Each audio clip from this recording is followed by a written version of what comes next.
From the Hype HQ studio in Chicago, Illinois, it's Startup Hypeman, the podcast, Season 12. Hello, everybody. My name is Raj Nation, and I am the founder of Startup Hypeman. I help startups stand apart from their competition and stand out to their audience with storytelling, messaging, and pitches that perform. In this podcast, you'll hear my conversations with startup leaders from around the globe as they share a slice of their company's story. Stories on growth, scale, successes, and failures, all to help you and your company grow up and ultimately stand out. Before we begin today's episode, I'd like to invite you to join the email newsletter that doesn't suck. That's right, if you head to startuphypeman.com and enter your email address, first you'll get my free SaaS masterclass, but you'll also get updates whenever we release new episodes, plus my storytelling tips and advice periodically throughout the month, and helpful resources from Startup Hypeman partners. It's the newsletter that doesn't suck, available at startuphypeman.com. All right, speaking of things that don't suck, let's begin today's episode of Startup Hypeman, the podcast. Ladies and gentlemen, making his way to the microphone from Cedar Rapids, Iowa, and currently residing in Chicago, Illinois, he is the co-founder and CEO of FanFood. Please welcome Carson Goodale. That was amazing. I've never been more excited for a podcast.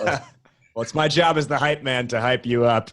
He is Carson Goodale, the co-founder and CEO of FanFood, as I just said. What is FanFood? Well, hey, interestingly enough, FanFood's a company I've worked a lot with over the last 3 years, helping with their messaging, their pitch, etc. So the FanFood pitch, do you want me to give it or do you want to give it? I'm giving it, Raj. Let me tell you, as a diehard sports fan, there is nothing more frustrating than missing a big play because you were stuck waiting in a line for a hot dog and beer. FanFood keeps fans in the moment. Our mobile ordering app allows fans to order concessions directly from their seat and get notified when it's ready for pickup. And we even deliver it directly to your seat in some venues. Our app is live on the Android and iOS store. And this week, we just released our web app. So now fans don't need to download an app to have a seamless ordering experience. I couldn't have said it better myself, Carson. So FanFood has grown a lot over the last few years. We first got to know each other in, I think, early 2017. 2017. Yeah, 2017, April or May. Now, over that time, FanFood has grown. You're now in 75 venues. You've raised $3.5 million. You've got 25 employees. Some of your customers include University of North Carolina, Tennessee, the Durham Bulls, the Formula One Circuit of the Americas in Austin, Texas. This is a company that's on the rise. It's been cool to see your growth, be part of the growth along the journey. Today, we are talking about the concept of bottom-up customer acquisition. Now, can you just give our listeners a little abstract on why that is on your mind or why that's relevant to FanFood? Yeah, so when you think of FanFood in sports, your mind immediately goes to the professional venues of the world. We're here in Chicago, so you think Wrigley Field, Soldier Field, where the Bears play, big game this weekend, United Center, where the Bulls and Blackhawks play. That's where you kind of think. And so as we think about our bottom-up strategy, we're thinking of how can we get FanFood into high schools, youth sports complex, minor league teams, arenas, and things like that.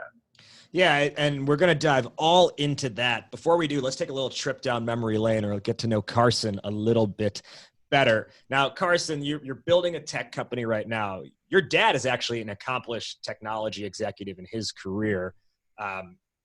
Has technology always just been in your blood? Is it something that was newer in your life?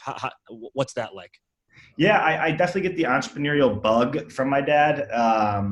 He was the tech guy. I, on the other hand, I have zero technology skills. If you asked me to code something, I would, it would probably ruin the company. So it's in the best interest of FanFood not to get me behind a keyboard and code. But no, I definitely got a lot of help from my dad in the early days. That's how we kind of, my dad, integral piece in helping getting our MVP off the ground and running and, helping build kind of that foundation of what FanFood is today. Speaking of your dad, when we think about how FanFood got started, there's kind of a story there, maybe not necessarily how directly FanFood got started, but when you think back to maybe the seedlings of this whole thing, can you talk us through sort of that journey and then how that ultimately led to FanFood? Well, yeah, I think like, so my like moment that I can remember. So why FanFood exists, because we are very like, I mean, part of our mission, right, is to deliver the ultimate fan experience. I think technology is making it easier for fans to stay at home. And we're in this economy now where experience does drive everything. Like fans don't necessarily go to their favorite team to watch their favorite team play, rather for that experience. And, something that FanFood is really trying to hone in on is, making, staying in that moment and enjoying every second of the action. And so I remember, I think back when my dad was at the University of Iowa game, it was in 8th grade, snowing out, miserable. My dad would make me go stand in long lines. And I remember my dad gave me $20. I missed a touchdown play. But on the same time, Iowa ended up winning a field goal in the last second. We decided to stay. We were this close to leaving, but we decided to stay. Was not waiting in the line, but I do remember that moment, right? That like split second moment of the ball going through the uprights. It's a moment I'll never forget with my dad. I didn't get to like share a lot of memories with my dad growing up because he was an entrepreneur. He was always working hard. And so when I did get to experience those are, things that I'll always forget. So that's why FanFood, does exist, is to keep, maximize most of those moments. Yeah. It's like that, it's like that photograph in your memory that never goes away. Right. Yeah. Yeah. Very impactful. So let's come to today's topic, which is this idea of bottom-up customer acquisition. Now, you affronted this really well by saying, hey, when most people think of FanFood, if you think of concession food, you think of stadiums, you immediately jump to the pros. You think NFL, you think NHL, NBA, MLB, et cetera. And then you probably start salivating at all the possibilities of like, oh my gosh, we could have the Bulls, the Golden State Warriors, the Cubs, the Yankees, and all of those are big name teams, more than anything, big name brands.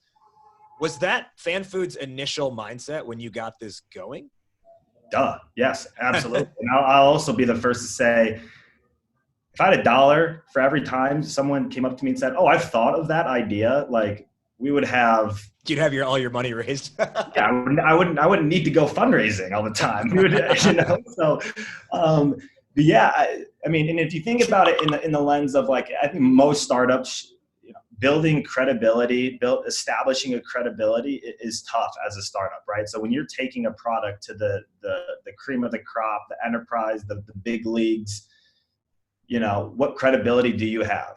I mean, it's just like raising, it's just like sales. It's just like raising money. It's, establishing credibility and building traction. And what we learned was that there was probably 10 other mobile ordering app company that tried to go pitch the similar idea. So what we had to do was kind of reevaluate, hey, we got to swallow our pride. Yes, we want to be in there, but it's probably in our best interest to scale and maybe in these other markets where no one maybe, is selling, build out our product, build out our user acquisition strategy, build out, if we're going to fail, we might as well, would you rather fail in the bottom up or at a top down? When you get the top down, you only get one opportunity. And if you mess it up, that could be it. Right. So from a risk mitigation perspective, and building the traction and building a business and learning and iterating on what you're learning is why, we're taking the bottom up approach. Okay, so that's an interesting point. You talk about risk mitigation. That's not really the lens I had thought of it through before, but that's a really important factor, especially when you consider like pitching investors. One of the big things they want to see is how are you going to mitigate risk with this whole, if we're going to put money in you, how do you make it not risky? So when you think about that initial mindset of, oh my gosh, we could get all these big stadiums and everything, and then you make that transition into, well, we should go down market, we should go bottom up. What we think, in your case, high schools and colleges and maybe the minor leagues or semi-pros. Was it, I guess, did you have experience where you were like, hey, we're getting pushed around by the majors? Or was it before you even got to that point? Then you're like, let's rethink. Yeah, no, we learned quickly that the sales cycle is going to be long. There were some things from a technology perspective that we didn't have in our platform that it was communicated that we needed to get to that level. So there was definitely some things from a technology perspective that we still had to build out that we didn't have the money for, but we still did like have a awesome technology platform. We had a native solution, and we could bring that native solution into these markets where no one really had a solution for it. So we could start to build a business, start generating revenue, start adding customers to FanFood's portfolio, and then, you know, build up. Meanwhile, now we have the traction, and we can go and get, you know, fundraising to say, hey, we built this business here. Now let's use that money, keep investing in the technology, and work our way up. And that's kind of the approach. You talked about the sales process was lengthy and depth, and especially, you know, you think about like Major League Baseball, they have a whole, people may not know this, they have a whole wing called like Major League Baseball Advanced Media, where like if you're going to work with a team, it's got to go through the league. You can't just one-off do something with the Cincinnati Reds. The entire league has to approve it, and that could take years potentially. So when you shift down market, the answer then logically becomes, okay, who are the people who don't have these restrictions and probably are fine with some technological limitations or haven't thought through all the other integrations something you might need? And that's where this high school idea comes in, as well as minors and some of the colleges and semi-pros. So tell me about the shift in the sales process then. What's different in selling to the bottom up field, let's say? Value proposition is still very similar, right? What we do is like, we want to take pressure off your concession lines. We want to increase your F&B per cap on a per concession stand basis. We want to provide the best in-venue fan experience possible and allow your fans to stay seated and order from their seat, pick it up through an express pickup line. Doesn't require much labor to execute this. And it's just bringing, you know, convenience and on-demand convenience into an industry that is, you know, a little bit legacy. And I don't know. I think that we did that because, like I said, there was a market. There's a market. There's a need for it, right? So the value prop, I think, is very much the same on the consumer side, like the fan side. What I think is interesting, and this is something that we had to work closely on together, was how does it change on that stadium's quote unquote stadium side, especially when you think about when you're selling to, it's one thing to talk to the head of marketing operations for the White Sox. It's another thing to talk to an athletic director at, I don't know, Wheaton Warrenville South High School. Yeah. You know, there's definitely, the bigger the opportunity, the more decision makers.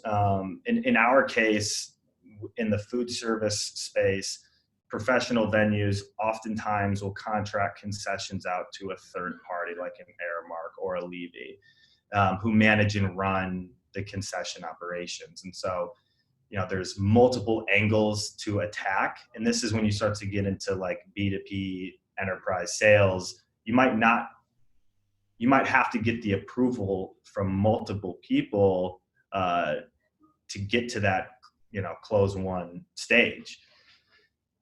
In the bottom up approach, your persona might also be your decision maker, might be your buyer, might be your champion, right? Might be one point of contact. And so from a sales cycle perspective, it enables you to speed it up.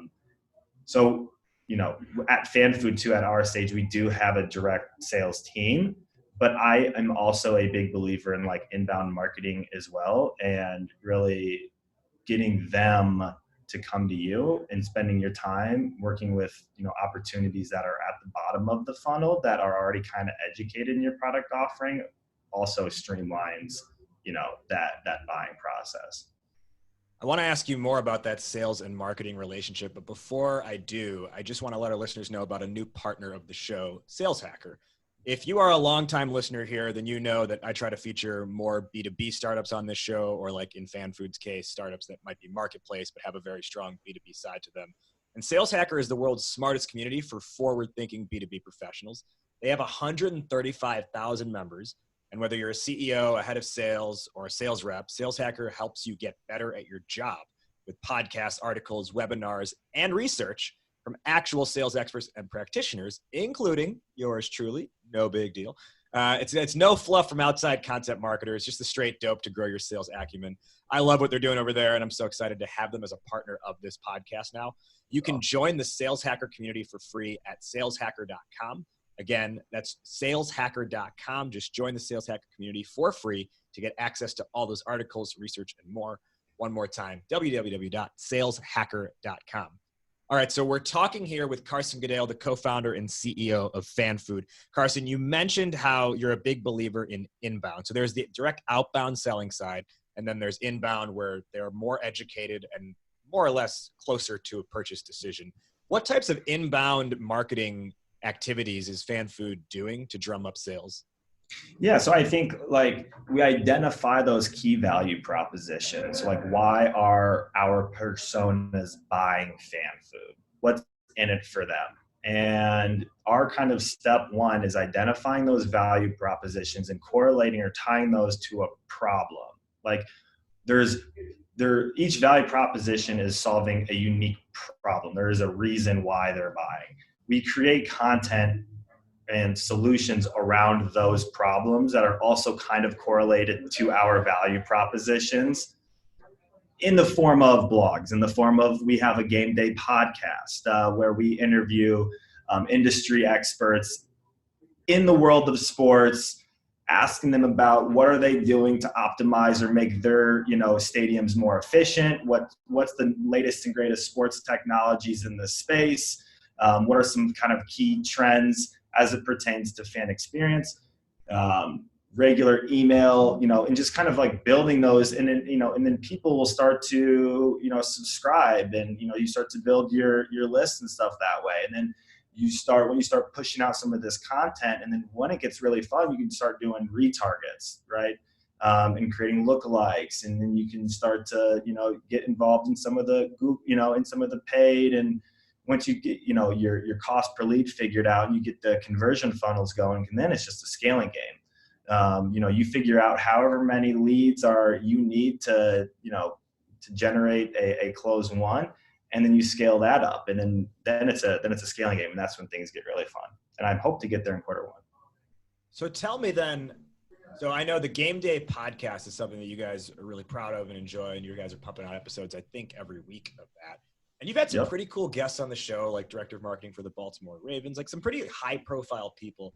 Is the intent, when you think about inbound for the podcast, is the intent to start to attract some of those upmarket companies, or is it to show the down market, the high schools, the colleges, the semi-pros, we are forward-thinking thought leaders because we're talking to actually the best in the game at this? Or is it both? It is both a little bit, right? We know where we want to go. We know where we're scaling today, but we know where we want to go. My business partner, a couple people on our team, just got back from the winter meetings, minor league baseball trade show. And a big thing that they heard was, "Oh, don't you guys have a podcast? Oh, I get your emails every week." That's awesome. And then, "Oh, you guys are you're the FanFood guys." It took a little bit, but now, we go back to why we took a bottom-up approach in the first place. And one of the big reasons, like I said, was building credibility, establishing credibility as a startup, early stage startup. And so when you start to get feedback like that, that's kind of validation because it's tough to measure, right? How do you measure credibility? Number of touch points, number of impressions, I don't know. It gets to a point where they're like, okay, these people know what the hell they're talking about, and they're doing it, and they're bringing in smarter people like, the CEO of minor league baseball. We had him on, like, it was an amazing, podcast, expert in fan experience. This guy knows fan experience. He knows fan experience better than anyone. And now it's an opportunity for not only us to like learn, but like everyone. And then, and then that perception of like, yeah, we know what we're talking about because we're doing it every day, and they're starting to tie that to us. And I think part of this equation too is when you think about credibility, it takes, not anyone is getting meetings with the CEO of minor league baseball. So there's even this added like social proof to it. Like, wow, like they're in conversations with these kinds of people. They must, even if they're just the ones interviewing them, they must know what they're talking about if they're having conversations with big names like that. Exactly. The other part of this too that I think is so interesting is you almost, when you take that bottom up approach, you start to slowly nudge for like the ceiling slowly lifts, right? And you start to nudge further and further against like first the fringe level of the professionals to a point where you kind of become unavoidable. And ideally we're going to get to a point very soon where fans are going to professional games and being like, what the hell? My high school stadium has this. Why don't you have it? Yeah, and that's kind of intentional, right? Like we kind of want to be that little bug almost. Like we want to get to someone told me, I can't remember who, this concept of like, are you a mosquito? Is it a mosquito bite or a shark bite? Like shark bite is like, I need to buy that, mosquito bite's like, oh, cool. But like, well, if you have enough mosquitoes, inside your venue bugging you, there's, that turns into a shark bite pretty quick, So, I think it's definitely intentional. That's, I think, intentional, or maybe one of the added value benefits of, taking the bottom up approach. It's not as glamorous. It's a lot more gritty. It's, harder work, and because you have to get the volume, right? And so that we hope, right? Because today's FanFood users at a high school are tomorrow's users at a college, and tomorrow's college users that go to sporting events, or the season ticket holders at college events, go to all the pro events. And so like high schools go to youth sports, so it's, that's kind of the hope. We'll kind of wait and see and continue to take this bottom up approach, and we'll see how the user retention unfolds. We're talking with Carson Goodale, the co-founder and CEO of FanFood, today on Startup Hypeman, the podcast. Carson, I want to just pause and sort of repeat back what you just said, because I think it's so important when we think about the larger context of things here. And it is that you said today's high school students who have FanFood at their football games are tomorrow's college students, are then the next year's professional fans, right? And that is truly embracing long game and understanding not just customer journey in terms of like a sales funnel, but customer lifetime journey. And this is well beyond like marketing metrics, but this is how you take actions to create a shift in the market's mindset overall. And it takes such long-term thinking, because like you said, like one mosquito bite doesn't matter. But a lot of mosquito bites, you have to do something. But it takes a while to get those mosquito bites in place. So can you just talk through like the patience of embracing the long game? Yeah. Patience or stress or anxiety, it's funny, like 5 years ago, because like mobile ordering inside venues, like early adopters failed at it, and it left a bad taste in the industry's mouth. This is how I perceived it when I started FanFood. Now the notion is it's not a matter of if, but when mobile ordering will be. So we are starting to see this shift. You hear the shift with press releases, and publications talk about it, the shift to go cashless. Less and less people carry cash today. But you also see like trends from other industries that are, coming in to the sports space. So like the fact that like Starbucks now has nearly half of their revenue coming through that mobile ordering app. Literally this morning, that's how I got my Starbucks. Me too. Is a shift, right? The fact that like you have to get up out of your seat, go wait 20 minutes in line, miss a quarter. It's a terrible experience. And I think by focusing on constantly creating the best experience, user experience, constantly focusing on that, knowing what we do know. I'm a millennial. I don't like waiting in line, love convenience, so it's coming. Yeah. Staying true to that, staying just persistent, and you start to see the shift. And there is definitely market timing. That's definitely a huge factor. You got to hit it. Sometimes it does require a little luck, but I mean, you gotta hustle. Right. You talked about like that poor fan experience when they do have to wait in line. So whether you know it or not, or whether anyone else knows it, I give probably every month between 1 and 5 startup pitch workshops at different incubators, accelerators, or just on my own to the Startup Hypeman audience. And I always use your example. I always give the FanFood elevator pitch example, but I also always tell everyone about that time when you were giving that pitch, the one you gave at the front of this podcast, to a room of people, and when that one guy like stood up and stopped you mid-sentence to talk about the Odell Beckham catch study. You remember that when that happened? Yeah. And that became a big piece of I was like, your story is better than my story. And I'm going to take your story to pitch to investors now because damn. Yeah. You missed the Odell Beckham catch. And he was he was so elaborate about it, right? Yeah, I would too. He said, he was like, wait, no, that happened to me.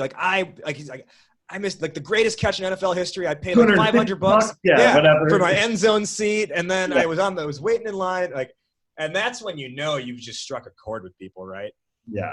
It's not just that you're not dancing around the issue. It's like you have gotten so emotionally in tune with a problem that they are telling back to you the exact moment in time it happened with real, in his case, anger, but with real power in their voice, real emotion in their voice. Mm-hmm. And that's great, right? But our initial buyer is the venue, right? And so, yes, all fans share that same pain point, but it's pitching it to the venue. What's the pain point? The concessionaire doesn't, I mean, to some degree. I mean, yes, of course they care about providing a better fan experience. It's definitely part of the value proposition, but you have to be able to articulate why they need fan food just as much as why a fan needs fan food. Because you can't do the latter without the former first. Right. And so that's that's also, part of the challenge. Well, and that's where, when we think about this idea of what does the bottom of the market need to hear versus the top of the market need to hear. I mean, when we spent the beginning of this year deep diving into that, when with the high schools, the athletic directors, the booster club presidents, if someone's thinking of fan food just from the outside, I guarantee they're not thinking of what is the mindset of a booster club president or an athletic director. They're thinking about pro stadiums for sure. Yeah. But, can you just kind of tease or talk through what the athletic director cares about or the booster club president cares about, and how does that differ from, say, what a major league or a professional venue person might care about? Well, I think with the athletic director at a high school has a million responsibilities, right? And we know we thought they were the decision maker. They definitely can be the decision maker, but we also learned that they're putting out fires all of the time, right? And the last thing that they want to have to worry about is concessions, although sometimes that is another added responsibility. They just keep adding more and more responsibilities, but they delegate it to the president of the booster club, whose KPI is definitely driving fundraising initiatives. So yeah, we can go to them and say, hey, we have a fundraising platform that's going to help you, drive your biggest, concessions are their biggest fundraising driver for most high schools. And we're going to drive that. And what we also learned is this is cool piece of technology. These booster club parents have a lot of pride in the organization, and they want to be, and we heard this all the time, we want to be the talk of the town. We want to be the first to bring this really cool technology. And from a fan perspective, it doesn't really matter if you're a season ticket holder at a pro venue or you're a parent watching your son play under Friday Night Lights.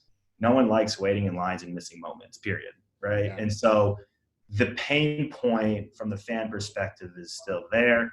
And so now when we're taking this technology, and it's great technology, into these high schools, it's really impactful to bring just as much, if not even more value there, at that level, and continuing to ride the wave up.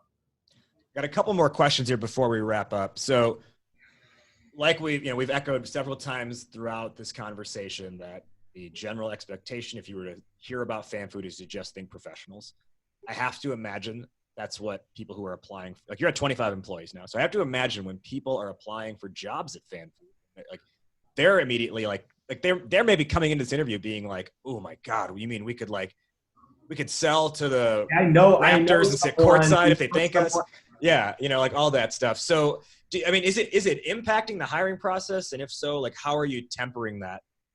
You set expectations, right? Like I'm really excited about you joining the team, and I definitely want you to get there, right? Yeah. But I want you to learn the business. I want you to become an expert. I want you to, learn how to set a meeting for close a few deals. Let's work together on that. And so the way I've kind of said it, with our initial sales team is like, that's where we want to get there, but let's prove it out first here. And then that's, a promotable potentially position in 6 months. Yeah. Let's work on Wheaton Warrenville High School before the Washington Nationals. Before you start sprinting. Yeah. That's I love the ambition. Yeah. I honestly love it. Like people come to me like, oh, I'm going to go get this venue. And I'm like, I hope you do. Yeah. But it's a good way to phrase it or position it to them as well. Because you're also as important as the today is with the bottom of the market. You're not saying, hey, the top of the market doesn't matter. It's just, we got to do this first before we get there. And then I think what it does is it buys people into the larger mission and knowing that today matters as a result of that. Exactly. Couldn't have said it better. So when you think about just, I guess, businesses at large, obviously the trade-off of bottom up here is a high school is going to generate significantly less revenue than Wrigley Field would, right? Like that's a given. So this really has to be a volume play in the bottom up strategy. When you think about business in general, what do you, I guess, see as, hey, it probably makes sense to consider what we've done, this bottom up approach? Like what market conditions do you think need to be in play for that to make the most sense? That's tough. We actually pivoted our business model because although the revenue opportunity from a volume perspective is significantly lower on a per event basis, the sheer number of potential customers is 100 times the amount. There's over 36,000 high schools in the United States, public high schools in the United States alone, right? And so the business model, and what we also learned, feedback, is that unlike a Grubhub, Postmates, or Uber Eats that take 20-30%, revenue share on product sales, they budget, every year. So it's like how we pivoted to more of a reoccurring revenue model and targeting the volume on the B2B side, with the expectation in the long run on the tail end, the transactional revenue will outweigh as more and more people continue to use FanFood as the preferred way of ordering. So as long as we kind of like have that foundation, we can build a profitable business. I think like other market, factors like a lot of these big tech companies going public, with like not sustainable business models also has forced me as an entrepreneur to kind of reprioritize, yes, top line growth, revenue growth is important, but you also need to have a plan to create a profitable business. I think like that's just something that makes an entrepreneur kind of, it's like impressive. Like honestly, like if you can build like a profitable business and not have to rely on fundraising, that's definitely where we want to get to, right? And so we can do that by just kind of pivoting the model just a little bit. Yeah. It warms my heart to hear you say that, building a profitable business, and that you've seen all these companies that just raise a crap ton and don't ever actually have a real business on their hands. And that's the Midwest values right there. Right. Well, okay. So then my last question before we begin our wrap up then, based off what you just said, is, and this is something that I don't know if you've ever been asked before, or at least maybe not publicly, but I don't think it's really talked about. unless it's in like private circles, is when you and your executive team get together, do you have conversations around what will investors want to hear? Or do you have conversations around what's best for business? Or do you see them as the same thing? I always do I obviously care, right? Like, obviously the investors are the ones that are making the decisions as to whether or not they want to invest in the company, but ultimately you have to do what's in the best interest of the business, right? Yeah. And so I think like investors, when the entrepreneur removes their ego, I think like investors like are most of the time aligned with what, ultimately you have to decide what's in the best interest of the business, but most of the time you're aligned. Should be, right? Because in what I do now too, especially with investors that say no, and you learn why. I mean, it's good practice because like, what about, FanFood is not investable, right? Right. Learn those things. Oh, it's because there's a certain revenue metric that you didn't hit, or the use, your month over month growth needs to be here or there, so they become benchmarks to some degree. So it's like, how do you hit those benchmarks? I like to think how what's the path of least resistance? How can you get to that milestone? To go back and convince investors to, put in more money. Sure. All right. Where can our listeners learn more about FanFood, and where can they get in touch with you? Yes, you can learn more about FanFood by going to our website, www.fanfoodapp.com. Subscribe, check out our blog there as well on our website. You can find me, hit me up on LinkedIn, Carson Goodale. My email is carson@fanfoodapp.com if you want to shoot me a note. Great to connect. And you mentioned FanFood has a podcast now. Yep. The name, and is it on all the platforms? Yes, check it out. It's the Game Day Playbook. It's hosted by Rob Cressy, the sports guru himself.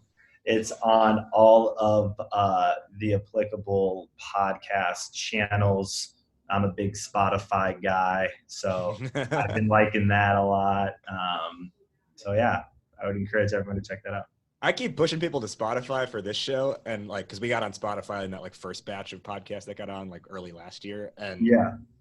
And I'm always so surprised when the listenership is like 95% Apple, 5. I'm like, everyone listens to Spotify for everything else. How are they just listening to podcasts or Apple?